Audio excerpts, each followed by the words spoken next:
Anatomy of a Personal Injury Claim by Colleen Mriglot. Most people would prefer never to have to hire a lawyer. Their expensive and popular culture often portrays them as greedy bloodsuckers. However, insurance companies are in business to make money, and this means paying out as little as possible on claims. In my experience as a personal injury lawyer, clients sometimes seek the services of an attorney after they have attempted to resolve a claim with an insurance company, which has offered less than the medical expenses to settle the claim.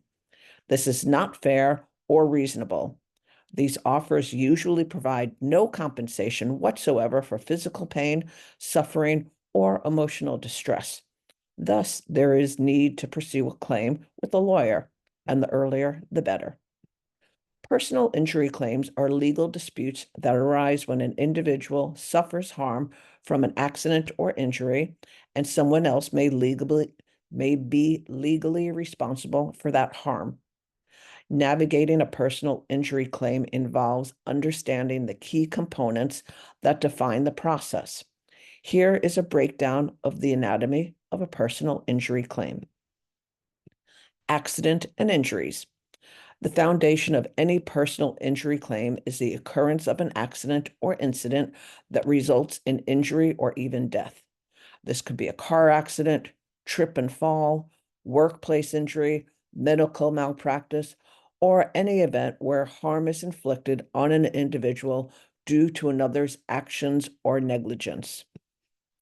Establishing liability and damages. To proceed with a personal injury claim, it must be established that another party is liable for the injury. This involves demonstrating that the wrongdoer owed a duty of care to the victim, breached that duty, and caused the injury. Damages are also required to be proven.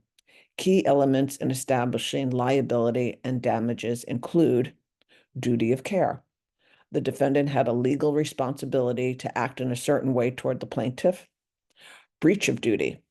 The defendant failed to fulfill their duty of care through actions or omissions. Causation. The breach of duty directly caused the injury. Damages.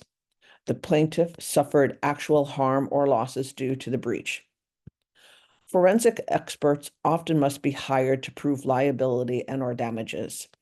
These may be expert accident reconstructionists, biochemical engineers, economists, and specialized physicians, among others. Medical treatment and documentation.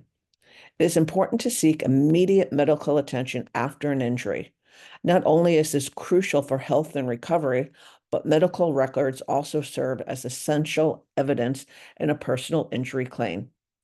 Comprehensive documentation of injuries, treatments/rehabilitation, and medical expenses will substantiate the claim for damages. If a person misses work due to pain, disability, or to get medical care, these damages are documented through employment records or witness statements.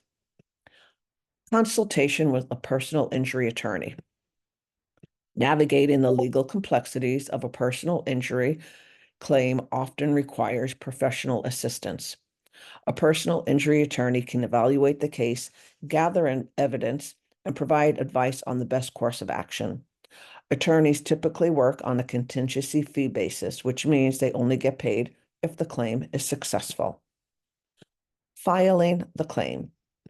Insurance claims are usually filed early while the victim is still treating.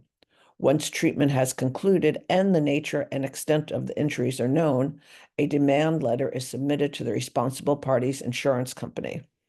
This letter outlines the facts of the incident, the injuries sustained, the theory of liability, and the compensation being sought. Negotiation and settlement. Most claims are settled out of court. This phase involves negotiation between the plaintiff's attorney and the insurance company to reach an agreeable settlement. The vast majority of claims settle before initiating a lawsuit, and even less before a trial takes place. An effective negotiation will consider medical expenses, costs incurred for medical treatment in the past and/or future, lost wages, compensation for most past income lost and or lack of earning capacity in the future due to the inability to work. Pain and suffering, non-economic damages for physical and emotional distress. Property damages, cost to repair or replace damaged property. Litigation, if a settlement cannot be reached, the case may proceed to litigation. This involves filing a lawsuit in court. The litigation process includes discovery.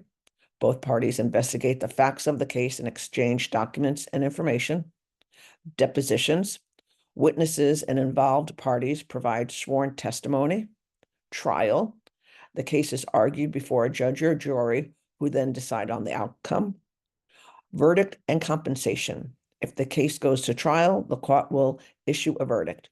If the plaintiff wins, the judge or jury determines the amount of compensation based on the evidence presented. This compensation is intended to cover all the damages and losses incurred and any future damages if such evidence has been presented. Appeal. After a verdict, either party may choose to appeal the decision if they believe there were errors in the legal process. The appeals process involves having a higher court review the case and the initial court's decision. The majority of cases are not appealed. Conclusion. Understanding how a personal injury claim works is crucial for anyone who has suffered an injury due to someone else's negligence. The process involves multiple steps, from documenting injuries to establishing liability and damages to negotiating the settlement and being prepared to go to trial. Navigating this process with the help of a knowledgeable attorney can significantly impact the success and compensation of a personal injury claim.